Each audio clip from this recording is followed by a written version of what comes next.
2026 সালে জন্মাষ্টমী কবে পড়েছে সেটা আমরা এই ভিডিওতে জেনে নিই।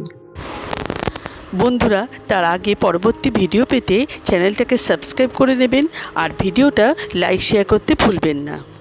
আর কোনো কিছু তথ্য জানতে হলে কমেন্ট বক্স তো রইলই। ভাদ্র মাসে কৃষ্ণপক্ষের রোহিণী নক্ষত্রে জন্মগ্রহণ করেছিলেন শ্রীকৃষ্ণ। শ্রীকৃষ্ণের এই জন্মাষ্টমী পালিত হয় গোটা বিশ্ব জুড়ে, বিশেষত মথুরা ধাম, বৃন্দাবন ধাম, মায়াপুর ধাম, ইস্কন ধাম, নবদ্বীপ ধামেও অনুষ্ঠিত হয়। বিশেষত এই জন্মাষ্টমীতে ছোট্ট গোপালের পুজো করা হয়ে থাকে। জন্মাষ্টমীর অপর নাম হলো কৃষ্ণাষ্টমী, গোকুলাষ্টমী, শ্রীকৃষ্ণ জয়ন্তী।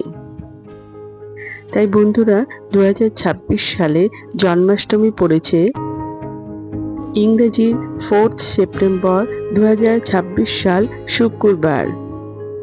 অষ্টমী তিথি শুরু হবে ইংরেজির 4 সেপ্টেম্বর 2026 সাল রাত্রির 2:25 থেকে।